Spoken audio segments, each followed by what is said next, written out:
confunde muitas vezes com esse pensamento positivo, com essa vontade de que as coisas que eu desejo e anseio se realizem.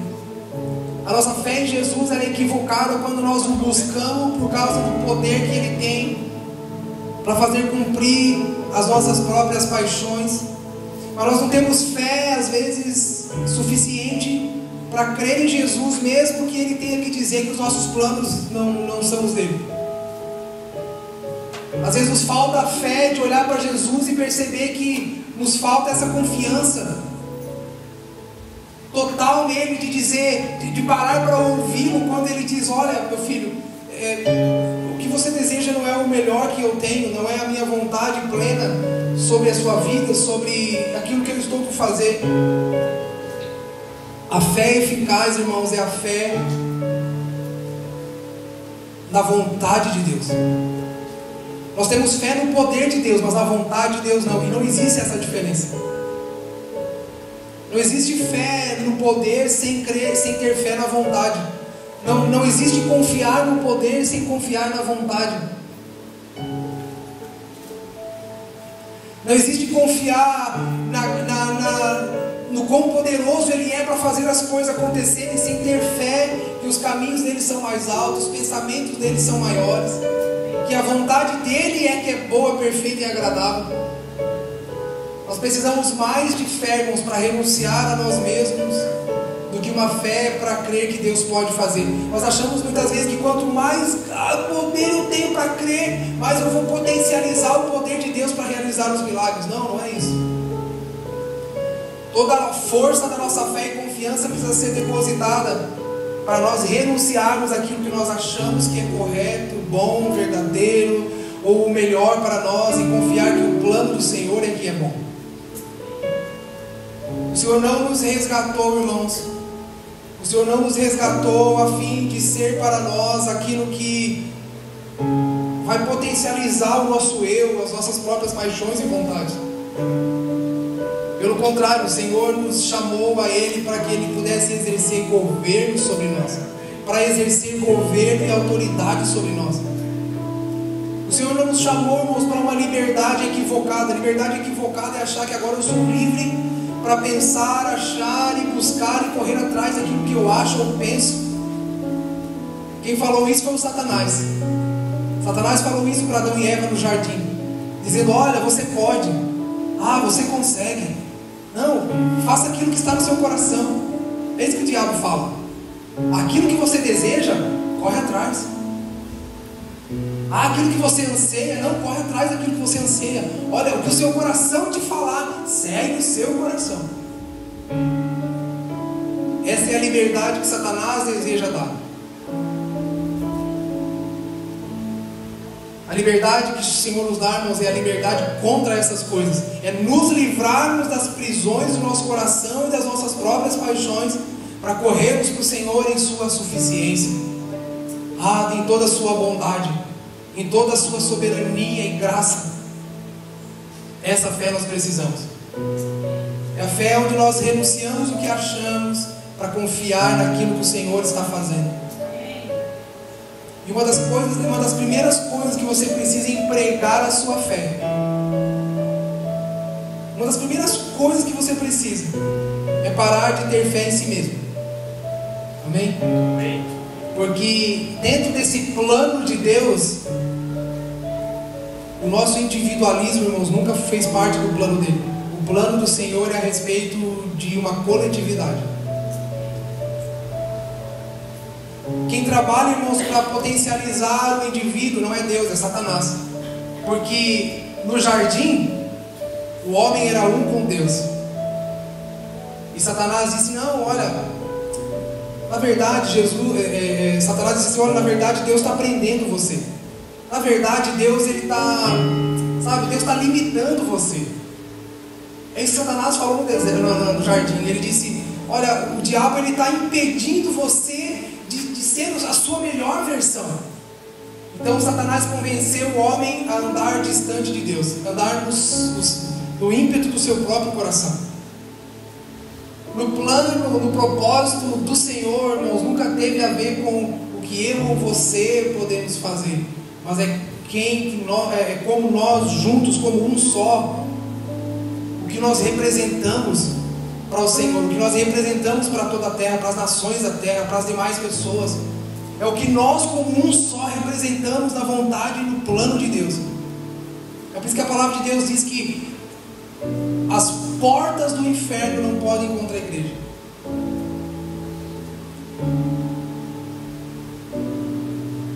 As portas do inferno não podem contra.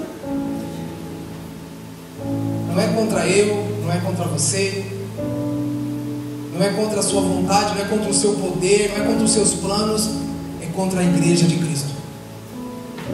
E essa fé que nós precisamos exercer nesses dias, a fé para crer no propósito do Senhor, a respeito da igreja de Cristo, a respeito de sermos um. Irmãos, mediante ao nosso esticar dessa fé, à medida que nós esticarmos a nossa confiança, a nossa devoção ao Senhor e principalmente a sua vontade, nós vamos perceber que muitas das nossas intenções que eram individuais, muitas das nossas intenções que eram individualistas, muitas das nossas intenções que eram baseadas na realização da nossa vontade, era isso na verdade que estava atrapalhando a nossa devoção, a nossa vida, o nosso contentamento, a nossa adoração ao Senhor. Porque quando você começa a estudar a vontade do Senhor, o seu plano, o seu propósito, você vai perceber que o eu nunca esteve no centro da vontade do Senhor, mas era nós, como um só.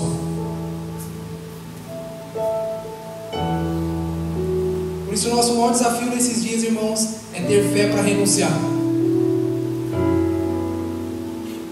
Nosso maior desafio não é crer no que Deus pode fazer, porque Ele pode todas as coisas.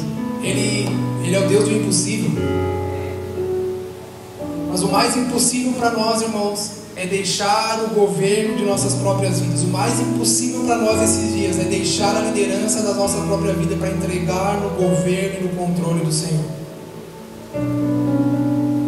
Quando Jesus ensina a oração do Pai Nosso, Jesus está ensinando nada mais, nada menos sobre o governo de Deus sobre as nossas vidas. Não era um governo compartilhado, não era um governo, o governo de algumas coisas, de algumas partes. Quando Jesus ensina a oração do Pai Nosso, ela é mais do que uma oração repetida, mais do que uma reza, aquilo ali é uma essência, é a essência da vontade de Deus.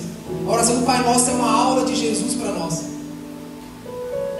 A oração do Pai Nosso, irmãos, ela não é como um amuleto ao qual eu me apego e falo, se eu orar assim. Não, Jesus está ensinando o que Deus deseja de nós. A palavra de Deus diz que Jesus, quando Ele veio à terra, Ele veio anunciar o quê? O reino de Deus. Ele começa a anunciar o reino, ou seja, o governo de Deus. Ele começa a chamar os filhos à sujeição desse reino. Fazer parte do reino, irmãos, não é pensar nos benefícios que estar ali dentro pode me dar, não. O maior benefício é quando nós rejeitamos a nós mesmos. O maior benefício é quando nós percebemos que nós não sabemos governar, liderar nossas vidas, mas Jesus vem para dizer, olha, o reino de Deus é chegado a vós. Vocês estão prestes a viver o maior evento de toda a história, que é a libertação de vocês mesmos, a libertação do pecado, a libertação dessas amarras do inimigo que prende você às suas próprias razões, às suas próprias emoções. Agora Deus quer governar sobre vocês. Deus está vindo para exercer governo sobre vocês. Mas como é que a gente consegue viver o governo de outra pessoa sobre nós? Só precisamos de uma coisa: abrir mão do governo. É abrir mão da vontade. Tem 3 histórias na palavra que sinalizam para mim isso, e muitas vezes a gente interpreta de forma errada. Você conhece a história de Abraão, quando o Senhor pede que Abraão entregue Isaac? Amém? Você conhece aquela história onde Jesus está diante do jovem rico? Você lembra dessa história do jovem rico? Você lembra daquela passagem que fala sobre a pesca maravilhosa, Quando os discípulos pescam a noite toda e não conseguem pescar nada, então Jesus vai lá e opera um milagre maravilhoso. Um milagre que às vezes nós usamos para fazer campanhas, né? Um milagre que nós usamos para falar do poder e dos milagres que Jesus pode operar. Irmãos, essas 3 passagens, elas são unidas por uma coisa. Essas 3 passagens são unidas por uma coisa. São feitas de forma diferente, são em tempos diferentes, numa fala diferente do Senhor, mas elas sinalizam a mesma coisa, o governo de Deus. Elas sinalizam a mesma coisa, o desejo do Senhor de governar sobre as nossas vidas. A ênfase, irmãos, da pesca maravilhosa não é o milagre de Jesus.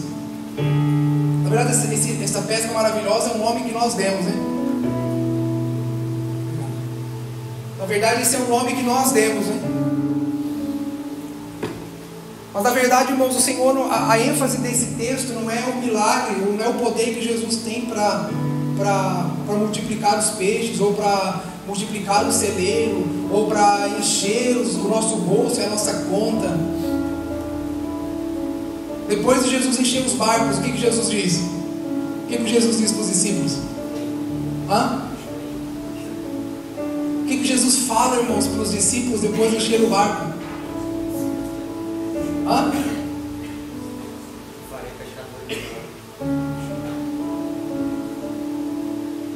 O Senhor convida eles para ser seus discípulos. Jesus convida eles para se sujeitarem à sua liderança e ao seu governo. Sabe o que Jesus estava fazendo na pesca maravilhosa? É isso que vocês querem? É peixe que vocês querem? Tome peixe, pega, coloca a rede de novo.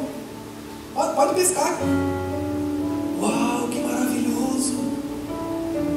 Aí Jesus fala: olha, gostaram do milagre? Gostaram Vocês estão vendo o que eu posso fazer? Sim, mestre, sim, uau, você é muito poderoso. Você pode todas as coisas. Uau. Aí Jesus chega para eles e fala assim: olha, mas eu tenho um plano melhor para vocês. O melhor de vocês é esse barco cheio de peixe. Eu sei que esse é o plano de vocês, é o melhor que vocês podem esperar de mim. Na verdade era tudo que vocês desejavam. Mas eu tenho um plano melhor para vocês. Me sigam. Eu farei de vocês coparticipantes do meu reino. Darei vocês autoridade sobre o meu reino. Eu darei a vocês o meu nome. Eu darei a vocês poder e autoridade para que vocês possam tocar nações inteiras, mudar vidas. Eu farei de você pescadores de homens, de almas. Está vendo, irmãos? A ênfase não é sobre o milagre. E a gente olha para o milagre e fala assim: uau, eu quero a mesma fé para o Senhor multiplicar o peixe. Não, irmão, nós precisamos ter fé para olhar para o barco cheio e falar: meu Deus, e agora? É por isso que Jesus escolheu os discípulos para dar autoridade. É por isso que é os discípulos que tinham autoridade, não a multidão. Porque os discípulos olharam para aquele peixe e falaram assim: peraí, se nós escolhermos o peixe vai acabar. O peixe amanhã já não existe mais. Se deixar aqui apodrece, a gente vai vender, vai pegar o dinheiro. Mas e depois? Será que vai ter outro milagre? Será que... Eu acho que eles olharam para Jesus e falaram assim: uau, peraí, eu acho que nós encontramos aquilo que nós procurávamos e nem sabíamos. Eles encontraram o dono dos peixes, irmão, o dono da peixaria. Eles encontraram o dono que criou o mar, que criou os peixes. Eles pensaram assim: poxa, se esse cara tem poder para multiplicar os peixes, ele dá ordem aos peixes, imagina o que esse cara pode fazer com as nossas vidas. Ele pode transformar nossas vidas. Nós encontramos aquele que tem palavras de vida eterna. Então a ênfase, irmãos, não é um milagre para pescaria. A ênfase não é um milagre para Deus abençoar os seus planos e seus sonhos. A ênfase, irmãos, é sobre uma fé em Jesus, que faz com que a gente renuncie o nosso próprio desejo e plano para se sujeitar ao governo de Cristo. Quem tem fé para isso? Está vendo por que Jesus não sorteou a autoridade para os seus discípulos? Jesus ele não sorteou autoridade, ele não sorteou poder e autoridade para quem estivesse ao seu lado. Ele deu para aqueles ao qual tinham confiança, fé suficiente para negar a si mesmo e se tornar discípulo de Jesus. Você lembra Jesus com o jovem rico? O jovem rico se aproxima de Jesus e fala: olha, mestre, o que eu faço para herdar a vida eterna? Você quer herdar a vida eterna? Simples, cumpre os mandamentos. Mandamentos? Quais mandamentos? Jesus citou alguns mandamentos. Aí ele falou assim: então tá de boa. Esses mandamentos aí, show de bola. Eu não bebo, eu não fumo, eu não mato, eu não roubo, eu não traio minha esposa, tá tudo de boa. Eu sou um crente bonzinho, eu sou um crente legal, vou no culto todo domingo, dou dízimo, dou oferta, tá tudo legal. Aí Jesus falou assim: olha, agora se você quer ser perfeito, ou seja, se você quer viver a plenitude da minha vontade, se você quer se tornar maduro, essa palavra perfeito está atrelada à palavra maturidade. Por que Jesus usa essa palavra para dizer para ele? Porque ele estava agindo como um menino, ele estava agindo como uma criança que só cumpre regra. Ele está agindo como um menino que você fala, não vai, não coloca o dedo na tomada, não pula no sofá, não pula na cama, não come no tapete. Jesus falou para ele: você quer um novo nível de maturidade? Você quer ser perfeito? Então vai, pega tudo que você tem, dá aos pobres e me segue. A ênfase aqui, irmãos, não é sobre uma vida miserável, sem dinheiro, não é uma vida de pobreza. A ênfase aqui não é uma vida de então não posso ter nada, não. Mais uma vez, a ênfase de Jesus é a mesma coisa para com os discípulos diante do barco, na pesca maravilhosa. Qual é? Se sujeitar ao governo do Senhor. Mas por que Jesus, irmãos, Jesus não queria o dinheiro dele? Jesus queria o coração dele. Por que Jesus pede exatamente a que ele entregasse a sua riqueza? Porque era aquilo que ocupava o seu coração. Jesus não queria o dinheiro, Jesus queria o jovem, Jesus queria aquele homem. Jesus não queria o que ele tinha. Jesus não estava dizendo: olha, se você der tudo. Jesus estava falando: cara, para que você viva esse nível de maturidade, para que você viva a realidade do reino, você vai ter que tirar do seu coração aquilo que governa. Você consegue entender isso? Jesus falou para ele: olha, se você quer viver o reino, se você quer ser perfeito, quer viver em maturidade, então é o seguinte: pega aquilo que ocupa o lugar de governo no seu coração e deixa de lado e me segue. Podia ser qualquer outra coisa. Você lembra de Abraão, Isaac? O Senhor fala: Abraão, seguinte, eu quero que você me dê o seu único filho, seu filho. Me dá o seu filho, Isaac, Abraão.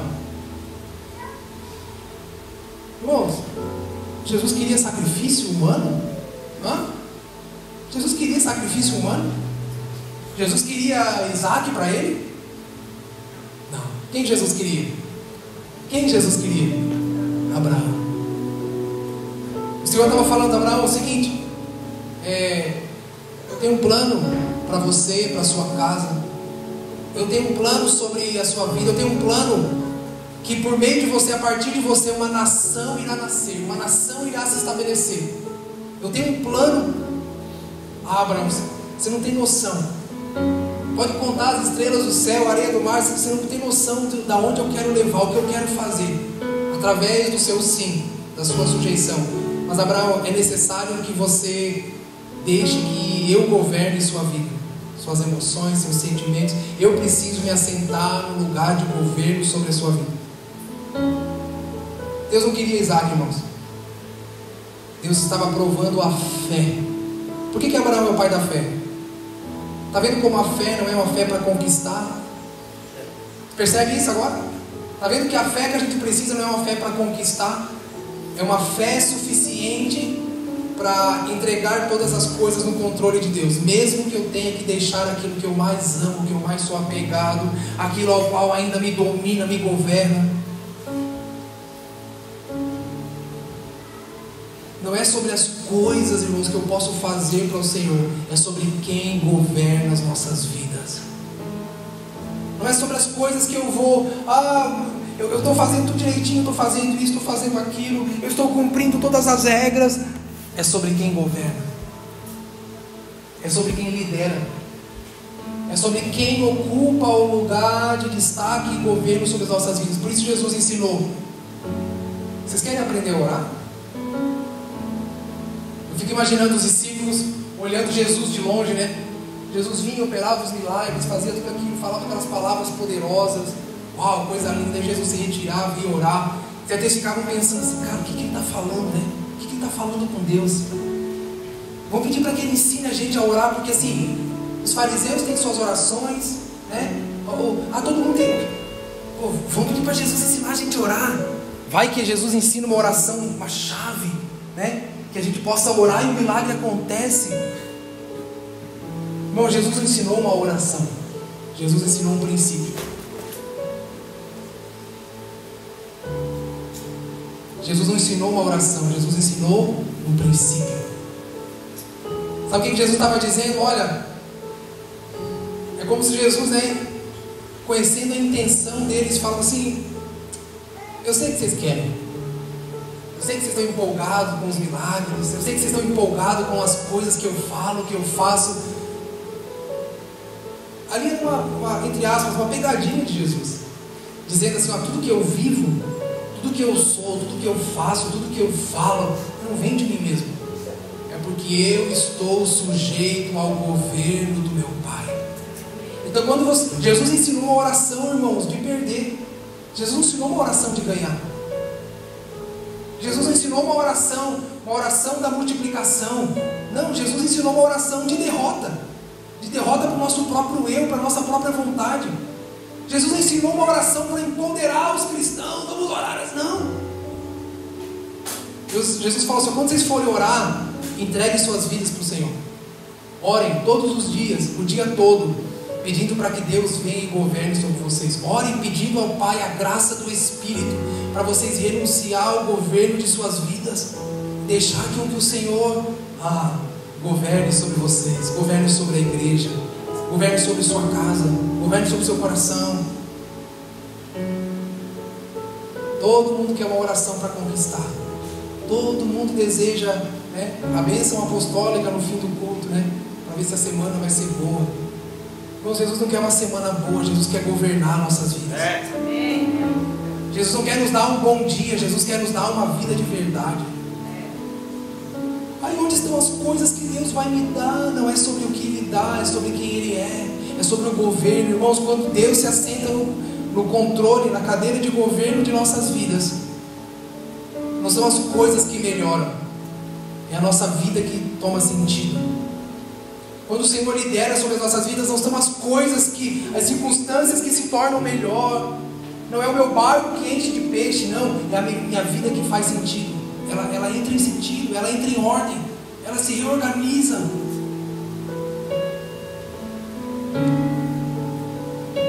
Nós corremos o risco de ser como o jovem rico, aquele crente bonitinho do domingo de manhã, fazendo tudo conforme a lei ensina, mas quem governa as nossas vidas ainda não é o Senhor.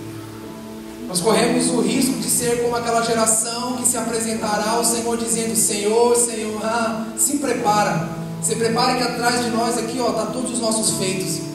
Senhor, em seu nome expulsamos demônios. Senhor, em seu nome curamos. Estou aqui, Senhor, tem uma fila de pessoas que eu salvei, tem uma fila de pessoas que aceitaram a Jesus por minha causa. E o Senhor fala: afasta-te de mim, porque eu não te conheço. Irmãos, isso é tão sério, tão perigoso isso, que nós podemos ser rejeitados mesmo fazendo coisas boas.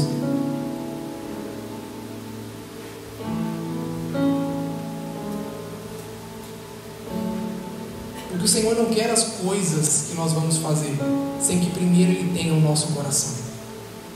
Porque é possível fazer coisas boas para Deus, irmão, sem ter o coração em Deus. Porque poxa, você faz isso todo dia.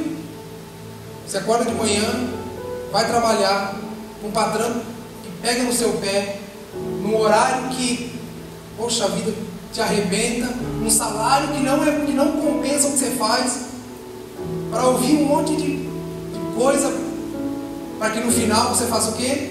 Ganhe a recompensa do salário. Irmãos, o ser humano é expert em fazer coisas para ter outras coisas em troca. Irmão, a gente sabe como ganhar as coisas, a gente sabe como barganhar as coisas. Nós somos especialistas.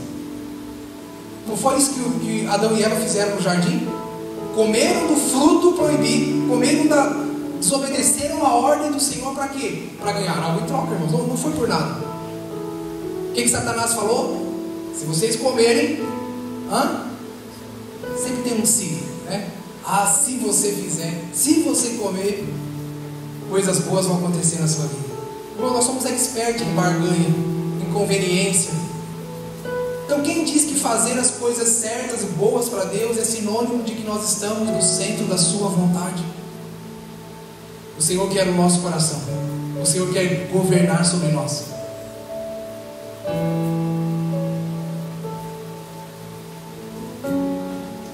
Kevin Green dizia que ir para a igreja não nos faz um cristão, assim como ir no McDonald's não nos torna um hambúrguer, né? Não é ir para a igreja, irmãos, que me torna crente. É ser governado pelo Senhor. É ser governado por Ele. É ter todas as minhas paixões e inclinações do meu coração voltadas para o Senhor.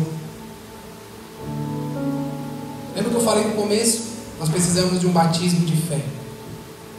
Porque a nossa dificuldade de entregar o governo ao Senhor das nossas vidas, do nosso coração, da nossa mente, tudo em nós, é porque ainda nos falta confiança plena nele.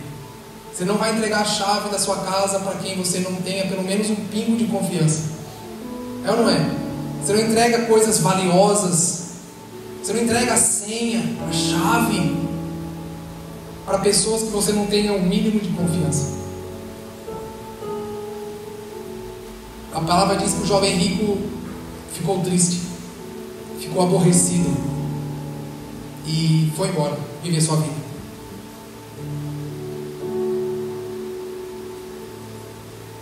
O jovem rico era um simpatizante de Jesus, não era um discípulo. A multidão era simpatizante de Jesus, não era discípulo. A multidão tinha fé para que Deus operasse os milagres, mas não tinha fé suficiente para abandonar o governo da sua vida e viver o reino de Deus, se voltar para o reino de Deus. E o que Jesus veio pregar? O reino de Deus está próximo. Sabe onde a evidência da fé de Jesus foi que quando Jesus está no deserto com Satanás, acontece a mesma coisa que aconteceu no jardim. Satanás se apresenta, assim como se apresentou a Adão e Eva, Satanás se apresenta a Jesus e fala: olha, se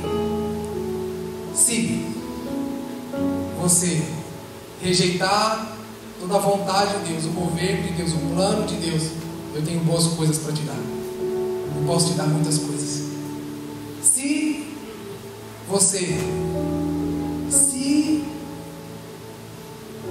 A diferença é que Jesus, mesmo diante de uma oportunidade de revelar seu poder e sua glória, o que ele podia fazer, Jesus demonstra em quem a sua fé estava firmada. Irmãos, olha para mim. Jesus não veio na terra para fazer sua própria vontade. Jesus não veio fazer sua própria vontade. Isso é fé. Jesus não veio correr atrás dos seus próprios planos. Não, Jesus, isso é fé. Jesus falou: eu não faço o que eu quero, mas eu faço o que eu vejo meu Pai fazer. Eu não falo o que eu quero, eu falo o que eu ouço meu Pai falar. Isso é fé. Por que Jesus rejeita a oportunidade que Satanás estava lhe dando? Porque Jesus não tinha planos próprios. Jesus não tinha um plano independente. Jesus estava, irmãos, caminhando e trabalhando em favor daquilo que os céus estavam planejando e fazendo acontecer sobre a terra. Jesus tinha um alvo, a cruz. Imaginou se Jesus fosse igual a nós, mudando de plano toda hora? né? Mudando de governo toda hora, mudando o caminho, a rota toda hora. Jesus tinha um alvo, a cruz. É a sujeição a Deus e ao seu plano. Irmãos, por favor, entenda isso. Deus tem um plano. Deus tem um propósito. Deus está fazendo algo. E Ele chama a igreja a se sujeitar e entrar na sua vontade.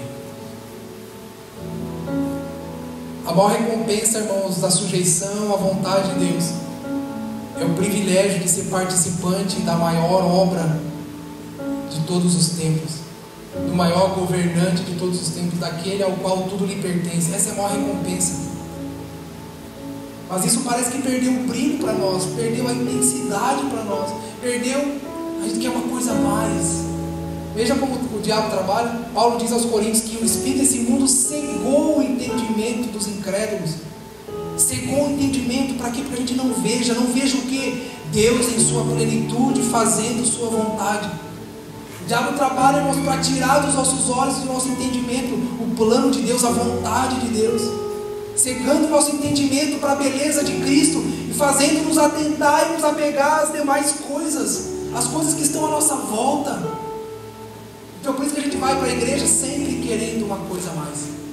A gente busca Deus sempre esperando uma coisa a mais.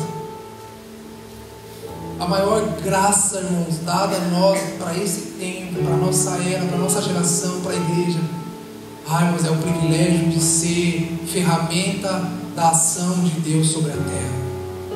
A palavra de Deus diz que a igreja é a casa de Deus na terra. A palavra de Deus diz que a igreja, irmãos, é a embaixada de Cristo. É aqueles que vivem sob o seu governo, sob suas leis, sob o seu plano. A palavra de Deus diz que a igreja é como um portal, uma porta aberta nos céus para que o Senhor venha e entre, para governar sobre cidades inteiras, sobre nações inteiras, por meio daquilo que a igreja é. A palavra de Deus diz que por meio da unidade do corpo de Cristo, por meio da unidade da igreja, o mundo vai conhecer Jesus. Jesus é evidenciado, irmãos, por vários indivíduos que abriram mão de si mesmo para se tornar um só. Jesus é revelado por meio de vários indivíduos que renunciaram a si mesmo para se tornar um só. Quem é que tem fé para isso?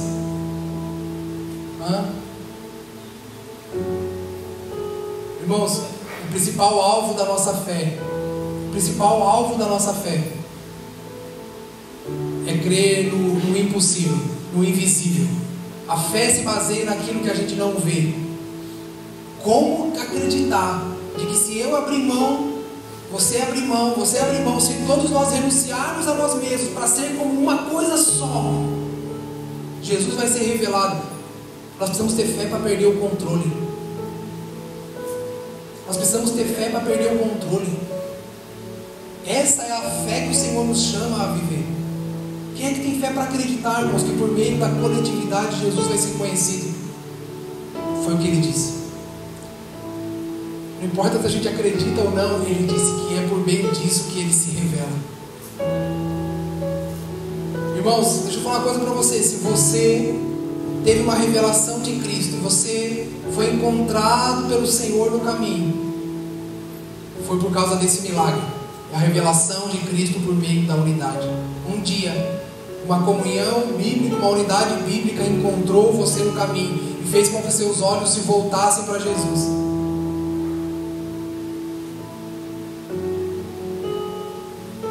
Bom, como é que pode um ser humano normal acreditar que um mar abriu para um monte de gente passar no meio? Vai falar para mim que alguém em sã consciência acredita nisso? Quem é que acredita, irmãos, que um peixe engoliu um homem? Ele ficou 3 dias ali, depois o peixe vomitou ele vivo de novo na praia. É muita loucura, né? É por meio do Espírito. É por meio de uma fé no plano de Deus, não no poder que Ele tem para fazer milagre, mas é no seu propósito. Porque todos esses milagres de Jesus tinham um propósito: o cumprimento da vontade de Deus. Eu falo aqui para os irmãos, Deus não abriu o mar vermelho, irmãos, para mostrar o quanto Ele era poderoso. É porque o mar estava atrapalhando a passagem do povo. Você entende isso? Jesus o Senhor não apenas abriu o mar porque eu vou mostrar que o quão poderoso eu sou. Agora Deus vai no limite, agora Ele vai abrir o mar inteiro. Uau! Não, é porque Deus tinha um plano e o mar estava atrapalhando o seu plano. Deus não fazia sair água da rocha porque Ele falou, agora eu vou inventar um plano novo, mais radical. Não, é porque eles precisavam de água para cumprir o plano de Deus sobre o povo. Irmãos, o Evangelho não é sobre o quanto Jesus pode fazer de milagres, é sobre o governo de Deus sobre nossas vidas, sobre a igreja de Cristo, sobre sua casa. É sobre sermos um com Ele, sobre sermos uns com os outros, a fim de que a vontade do Senhor se cumpra sobre a terra. Nós precisamos dessa fé para renunciar. Nós precisamos dessa fé para entregar. Para Abraão era Isaac, para o jovem rico era a sua fortuna, para os discípulos era um barco cheio de peixe. E para você? E para mim? O que você ainda ocupa? Tenta dividir com Deus o governo que ainda te impede de ser que ainda te impede de ser pleno e completo na igreja, no coletivo, naquilo que Deus está fazendo sobre a terra.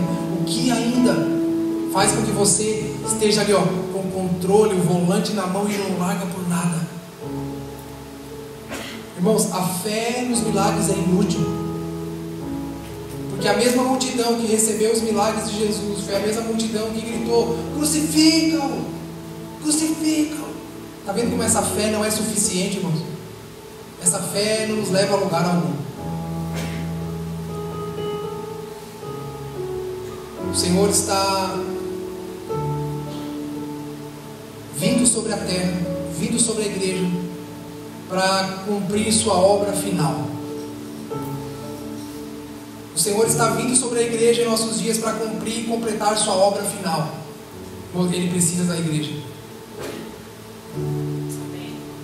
Não precisa no sentido de que Jesus está perdido, não. Ele vai fazer. Teve um homem na Bíblia que viu tudo. João teve uma visão do futuro e já viu tudo acontecendo, então vai acontecer. A pergunta é: nós, essa casa, esse ajuntamento de crentes aqui, nós vamos nos levantar, irmãos, e deixar com que Deus governe tudo em nós, para fazer parte, para cooperar com a vontade e a obra dele sobre essa cidade, sobre essa nação? Deixa eu falar uma coisa para você. Deus não quer, entenda bem, Deus não quer só salvar a sua vida aqui. Deus quer salvar essa nação inteira. Por isso que Ele levantou a igreja, porque é a plataforma pela qual Deus se move. Goste você ou não dessa ideia, né? É assim que Deus disse que fará. Sabe qual um exercício de fé que nós vamos precisar nesses dias? Preste bem atenção nisso que eu vou te falar agora. Acho que isso é que dói mais em nós. Sabe qual o maior exercício de fé que nós vamos precisar? É a fé para negar as experiências negativas que nós tivemos com a igreja de Cristo.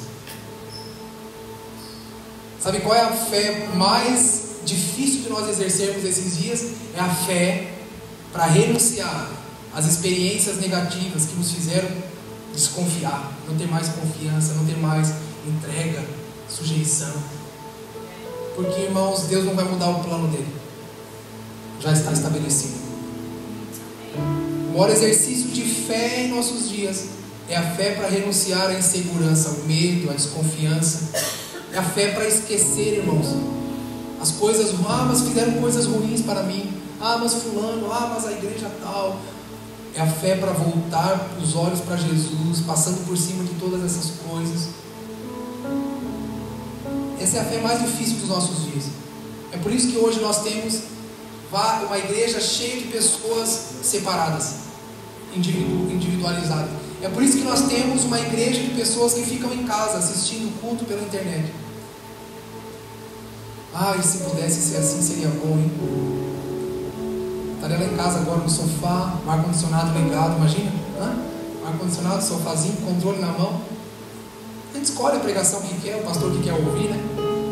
Ah, esse aqui não gosta, esse aqui eu gosto. Televisão 4K, gigante. Amor, traz a pipoca, né? Amor, traz uma Coca-Cola. Já imaginou? Que delícia! Mas não é assim que está escrito. E se não é assim que está escrito, se eu sou o servo da missão do meu Senhor, então eu levanto, irmãos, perdão da palavra, o bumbum do sofá e venho aqui me sujeitar ao que o Senhor está promovendo. Talvez você não saiba disso, mas o Senhor te escolheu desde onde você estava. Você acha que você veio para cá por outro motivo, por outro propósito? Não, o Senhor está reorganizando o alvo da sua vida, da sua jornada.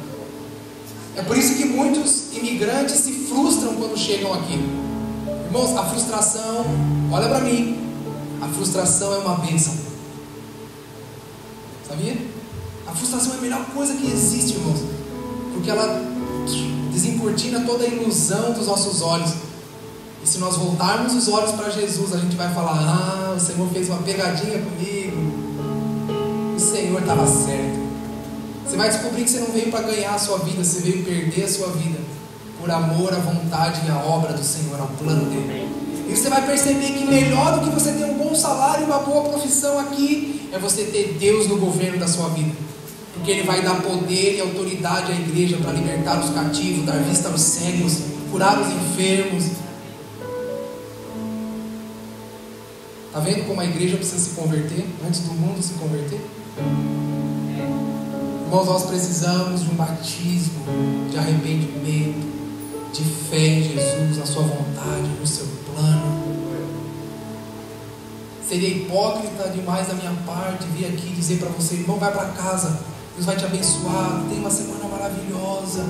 Eu não posso, irmãos, porque para muitos aqui Deus vai ter que trazer muita decepção ainda, muita frustração ainda, muita coisa vai ter que dar errado para muita gente, a fim de que a gente abra os olhos e veja Jesus no seu governo e na sua autoridade. A gente fala: uau, poxa, quanto tempo eu perdi lutando contra Deus. Por que eu fiquei lutando contra Deus e sua vontade? Perdi meu tempo, estressei minha vida, meu casamento, meus filhos. Oh meu Deus, quanto estresse desnecessário se eu tivesse confiado no Senhor. Batismo de fé. Todos os dias acordar olhando para Jesus e sua vontade e dizer: uau, eu sirvo um Deus que não perdeu o controle. Mas as coisas não estão mudando. Aqui tudo é passageiro, irmão. Isso aqui não é nada diante da glória e do propósito que está estabelecido desde a eternidade para a igreja de Cristo, para o povo de Deus. Amém? Fale para o seu irmão: fé para perder. Fale para ele: fé para renunciar. Fala para ele: não confie no teu coração. Mas seu coração é enganoso. Fala para ele: confie no Senhor e na sua palavra. Coloca a mão aí no ombro dele e fala assim: peça ao Senhor: Senhor, dá fé ao meu irmão para isso. Peça ao Espírito, batiza-nos com fé. Peça, irmãos, por favor. Peça para o seu irmão: Senhor, batiza o meu irmão com fé. Tira-nos da fé equivocada. Olha isso, irmãos. Tira-nos da fé equivocada, Senhor. Tira-nos dessa fé enganosa. Clame ao Senhor: Senhor, tira os meus olhos do lugar errado, Senhor. Tira os meus olhos, tira o meu coração das coisas erradas, Senhor. Tira o meu coração das coisas erradas, Senhor. Mas eu que creio, eu fixo os meus olhos no Autor e Consumador da minha fé. Sim. Não pelo que vejo, mas pelo que creio, eu fixo os meus olhos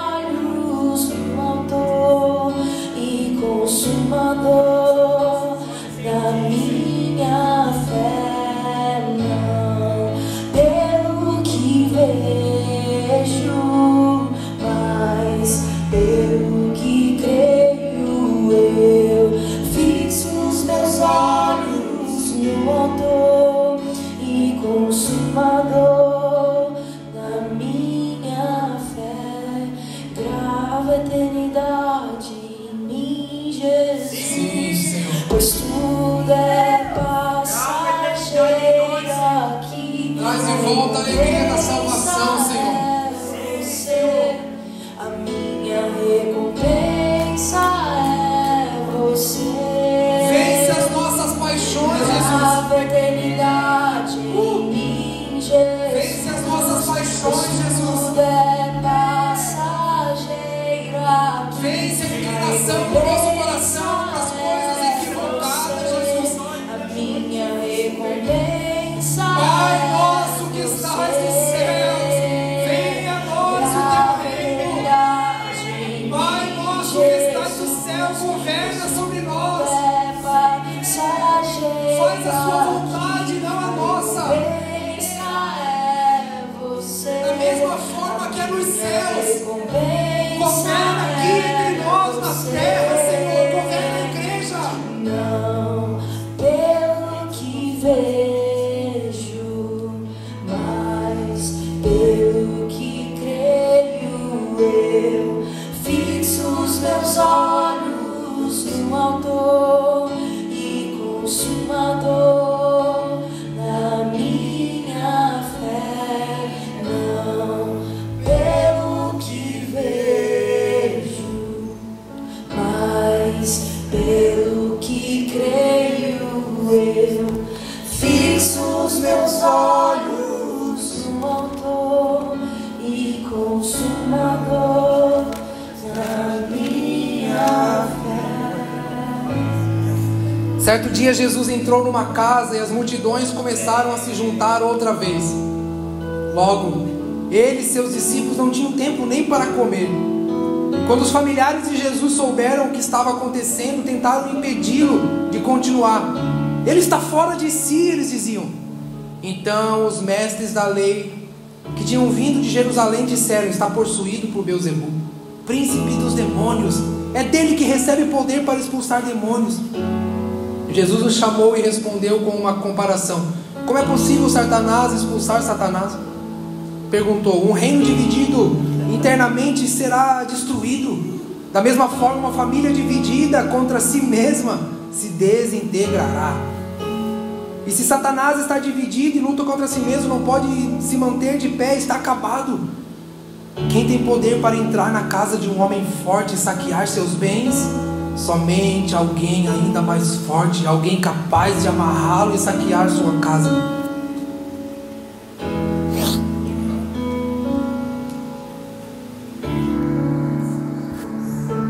Essa é a igreja dos nossos dias, irmãos, esperando por uma coisa que já aconteceu. O melhor de Deus foi enviado a nós, que é Cristo, e nós ainda estamos esperando uma coisa melhor que isso. Esse é o espírito dos fariseus, é o espírito desse mundo que rouba a fé da igreja, que mina a fé e a devoção da igreja, fazendo a gente achar que um barco cheio de peixe seria o melhor para nós, fazendo a gente achar que uma casa melhor, um pouco mais de dinheiro seria melhor para nós. Essa é a fé, irmãos, que cega o entendimento. Esse é o espírito que cega o entendimento. Esse é o espírito dos fariseus, irmãos, que olhavam para Jesus e rejeitavam Ele, que não viam o melhor de Deus que já tinha sido enviado à terra. Irmãos, a igreja tem Cristo e isso basta. A igreja tem Cristo. Saia desse espírito dos fariseus, irmãos. Renuncie esse espírito de religiosidade que faz você acreditar que o evangelho é sobre uma coisa melhor, uma coisa maior, uma bênção, um milagre, uma vida abundante. Não, irmãos, a vida está em Jesus e nada mais. Nós deveríamos ser o povo mais contente da terra, mais satisfeito, porque nós já temos. Não se deixe enganar pelo espírito desse mundo. Não se deixe enganar pelo evangelho falso e barato, que te faz ir para a igreja, irmãos, a fim de receber um troco de Deus.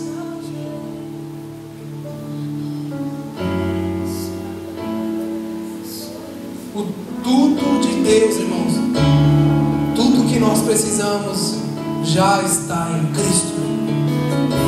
E Cristo é a essência da igreja. Cristo é o centro da igreja. Irmãos, nós somos crentes por causa de Jesus, não para buscar uma vida melhor.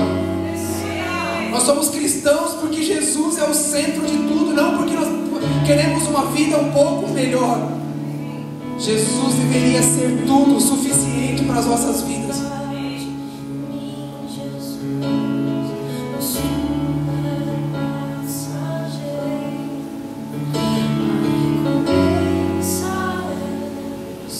Jesus quer dar, irmãos, poder para a igreja. Poder para a igreja salvar uma nação inteira.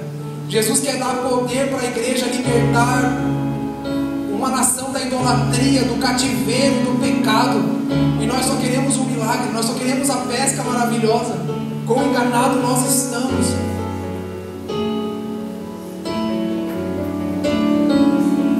Sabe, irmãos, nós estamos nos comportando como os fariseus. Sabe o que os fariseus tinham? Influência, mas não tinham autoridade. É por isso que quando eles viam Jesus expulsando o demônio, eles tentaram inventar uma história para descredibilizar a autoridade que Jesus tinha. Irmão, Jesus quer dar autoridade para a igreja, libertar cativos, e a gente só quer uma pesca maravilhosa. Isso não é evangelho, irmãos, me perdoa.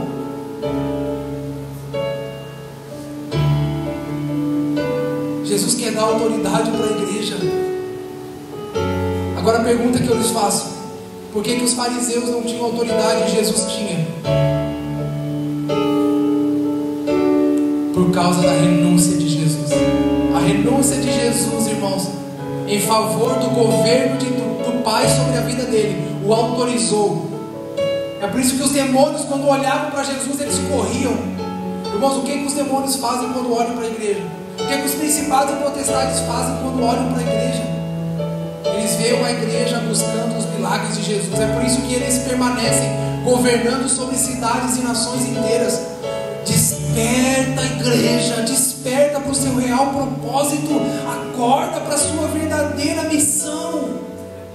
É buscar o Senhor, irmãos, renunciar suas paixões e voltar a uma devoção intensa e verdadeira, fervorosa. É buscar a face do Senhor, para encontrar nele contentamento, poder e autoridade, para ser participante da sua missão.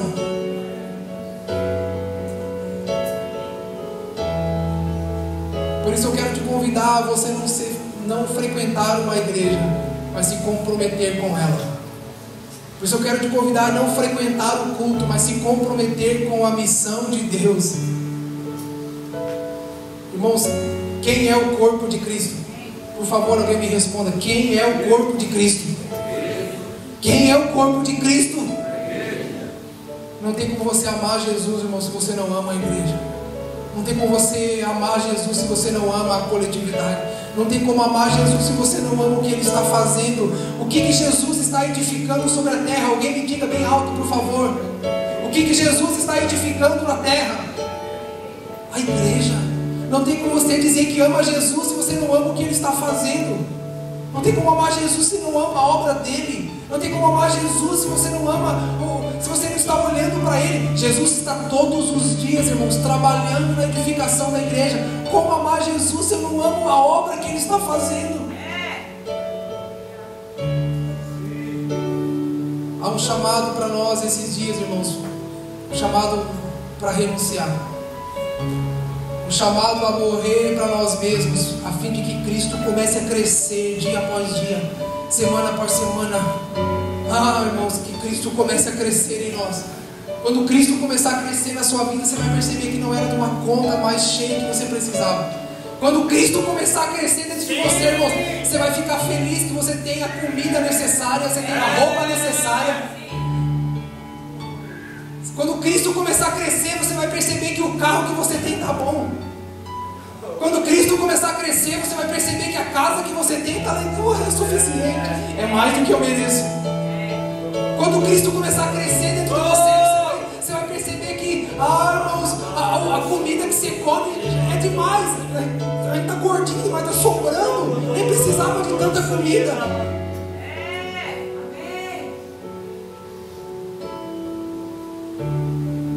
É Jesus que falta para a igreja, irmãos. Não é bênção nem milagre, é Jesus. É Jesus que falta para nós. É amar Jesus que nos falta. Amém. Se tiver, irmãos, aqui nessa igreja hoje de manhã, alguém louco o suficiente para acreditar nessas coisas, eu queria te convidar a ficar de pé.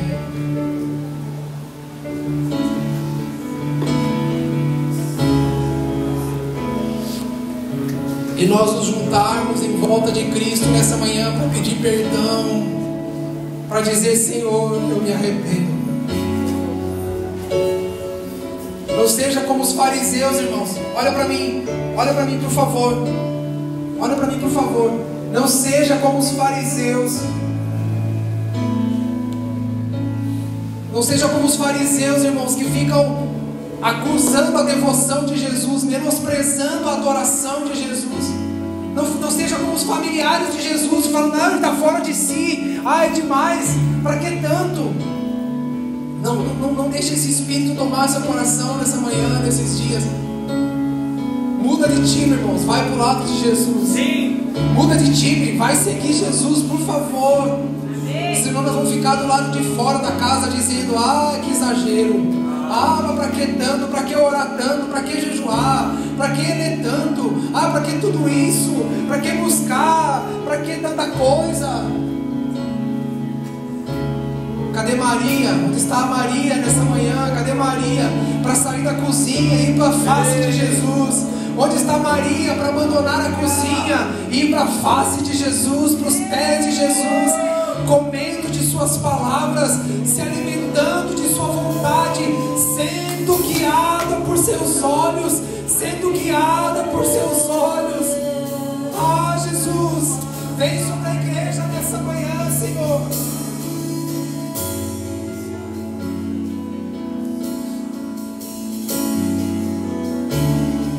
Se você, irmãos, quer entrar nessa medida, faça alguma coisa nessa manhã.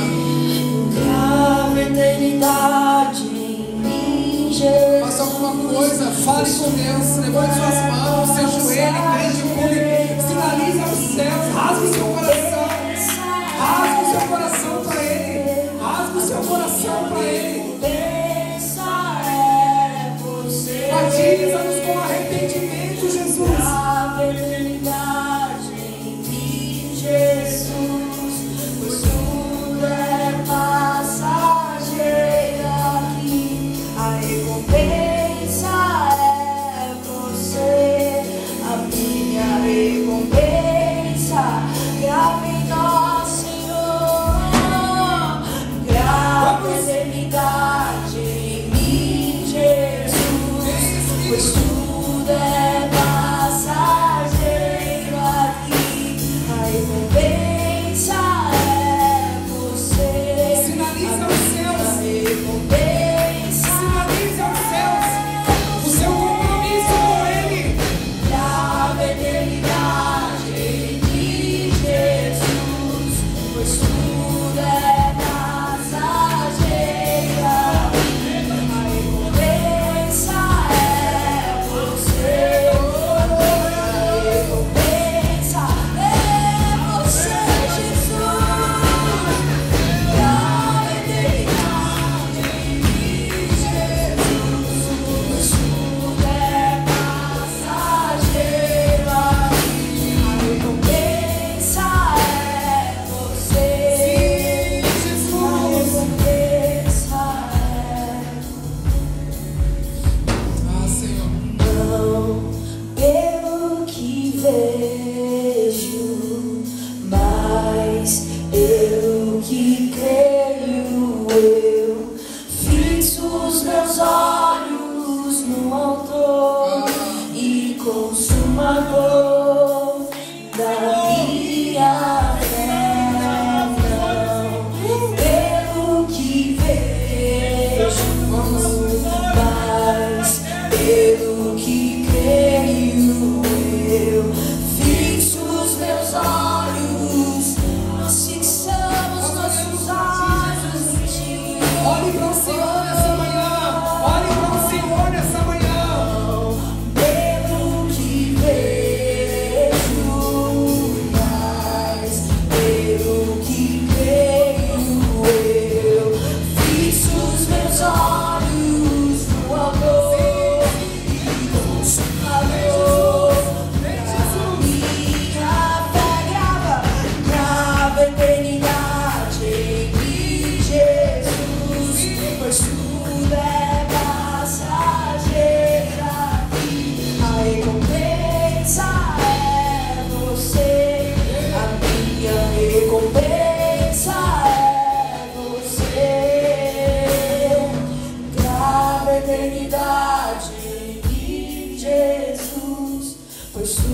tudo é passageiro aqui, a recompensa é você. Hoje é um bom dia, irmãos, para você deixar o barco.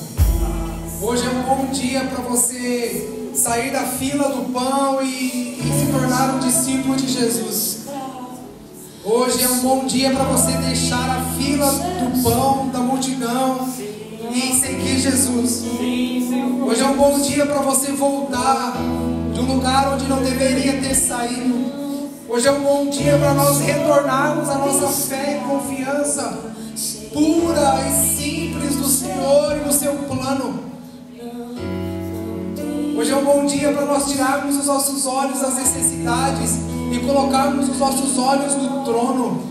Colocarmos os nossos olhos na sala de onde o Senhor delibera toda a autoridade e poder para a igreja, a fim de que ela cresça na revelação de Jesus sobre Braga, sobre Portugal, sobre as nações da terra. Eu sou o escravo do Senhor e do seu. O Senhor está convidando a igreja a servir a sua missão, abandonar nossas missões paralelas, individuais, e abraçar a missão do nosso Senhor, que é ser servo. Sim, Pai, nós queremos. Faz conforme lhe agrada. Do Senhor é a terra. Por isso abrimos um portal eterno nessa manhã para você. Entra em Portugal, Senhor. Ocupa um lugar em Braga, Senhor, com sua autoridade e governo. Não tenho opinião. Eu sou um escravo do Senhor e do seu plano. Não tenho opção. Não tenho opinião. Renda-se nessa manhã. Eu sou um escravo. Rasga o seu coração. Senhor e do seu plano. Renda-se a Ele. Renda-se. Não tenho opinião. Eu sou um escravo do Senhor e do seu plano. Não tenho opção. Não tenho opinião. Eu sou um escravo do Senhor e do seu plano. Ah, irmão, hoje é um bom dia.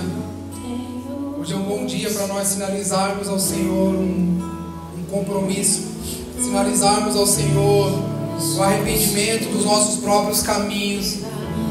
É um bom dia para nós sinalizarmos aos céus a rendição de nossas próprias vontades, a fim de voltar e se reestabelecer no Senhor, na igreja, no seu corpo.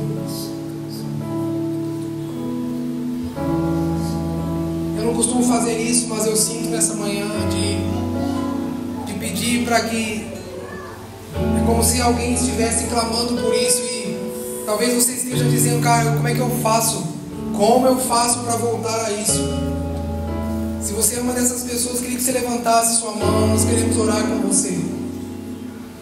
Se você talvez está nessa manhã em seu coração gritando e dizendo: como que eu faço para entrar nesse lugar? Como que eu faço para voltar a isso? É como se houvesse um encontro da palavra do Senhor com o destino da sua vida. Dentro do seu coração algo gritou dizendo: ah, é isso que eu creio, é isso que eu quero para a minha vida, para a minha casa. Eu queria que você levantasse sua mão. Nós só queremos orar com você.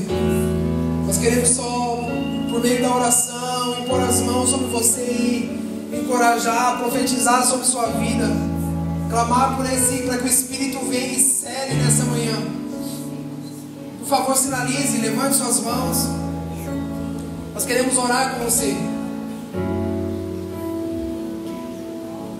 Nós queremos nos juntar a você nesse clamor e dizer: Senhor, toca os nossos irmãos.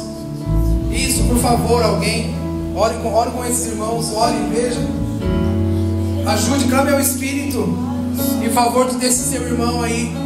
Ore, clame ao Espírito em favor dessas famílias, dessas casas. Ore ao Espírito em favor desses irmãos. Deixa esse grito, deixa esse clamor vir para fora. Deixa esse anseio vir para fora nessa manhã. Deixa o Espírito ser um selo de conexão entre sua vida, a vida do Senhor, entre a igreja de Cristo. Deixa o Espírito vir como um selo evidenciando o caráter de Cristo sobre você nessa manhã.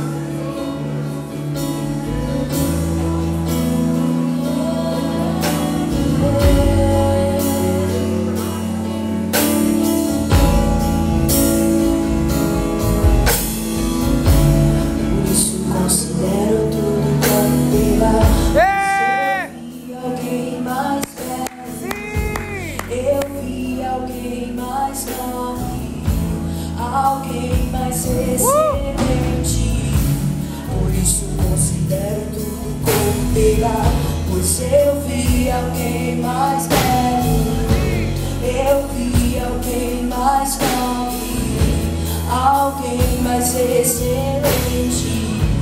Por isso considero tudo cooperar. Pois eu vi alguém mais belo, eu vi alguém mais nobre, alguém mais excelente. Por isso considero tudo cooperar. Pois eu vi alguém mais sério, eu vi alguém mais nobre, alguém mais excelente. Por isso considero tudo cooperar. Pois eu vi alguém mais velho, eu vi alguém mais nobre, alguém mais excelente. Por isso considero tudo cooperar. Pois eu vi alguém mais velho, eu vi alguém mais nobre, alguém mais excelente. Por isso considero tudo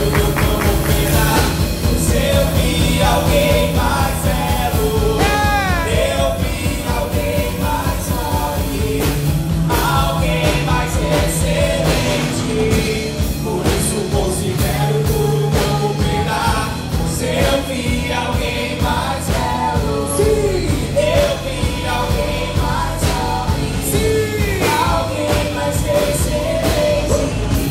Por isso considero tudo cooperar.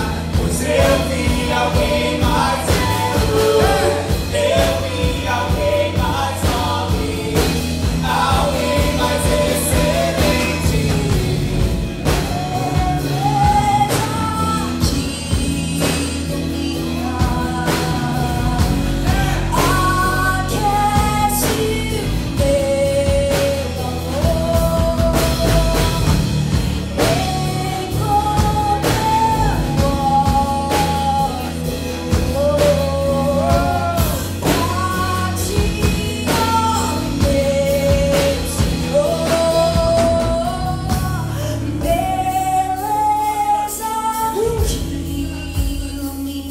Volte seus olhos para Jesus essa manhã.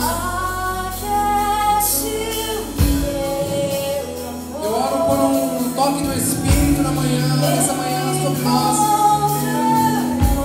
Eu oro por um toque do Espírito sobre nós, voltando os nossos olhos para Jesus e nada mais. Voltando os nossos olhos para Jesus. Toque a igreja, toque a noiva, Senhor. Toque a noiva, Senhor. Tira-nos de nossas paixões e da nossa idolatria das coisas. Nós queremos te amar, Jesus, mais do que tudo, mais do que todos.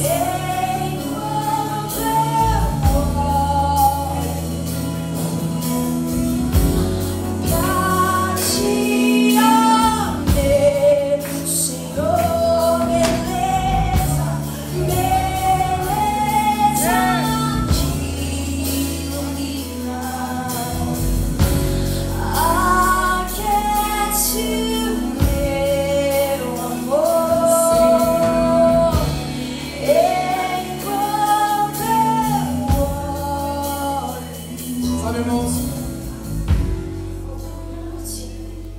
segundo o que a palavra de Deus diz, nós não descansamos quando alcançamos nossos sonhos e vontades. Segundo o que a palavra nos ensina, o descanso e a segurança está para aquele que habita no esconderijo do Altíssimo. Você não descansa, irmãos, quando as coisas que você deseja acontecem. Você descansa quando você está na presença de Deus, mesmo que as coisas que você deseja não aconteçam. porque a presença do Senhor é onde há abrigo. Aquele que habita no esconderijo do Altíssimo, a sombra do Onipotente descansará. Você não descansa no saldo bancário, você não descansa no fim dos problemas, você descansa num lugar, a presença de Deus. Você descansa num ambiente, um lugar onde o Senhor delibera a sua autoridade e vontade. Eu sinto o Senhor convocando a igreja para mudar de lugar nessa manhã. Não é um lugar físico, é um lugar espiritual, irmãos, onde nós voltamos inclinamos todo o nosso coração e nossa devoção para Jesus. Eu queria te convidar a insistir um pouquinho mais. Se você precisa ir para casa, fique à vontade. Se você tem compromisso, fique à vontade, mas eu queria convidar a igreja, aqueles que podem, a nós insistirmos um pouquinho mais nesse lugar da presença. É como se o Senhor estivesse querendo trazer descanso para alguns aqui. E esse descanso não é quando você recebe um telefonema de alguém ou uma mensagem dizendo, olha, aconteceu, não. É quando você muda de lugar e você sai de si mesmo e vai até a face do Senhor para dizer, Senhor, daqui eu não saio mais. Eu quero permanecer em teus braços. Eu quero permanecer no lugar de sua presença. Vamos insistir um pouco mais, irmãos. Se você sentir de orar com alguém, ajudar o seu irmão, se você quiser vir aqui na frente, fica à vontade. Se você quiser levantar as suas mãos, sinalizando, dizendo, por favor, eu preciso de ajuda.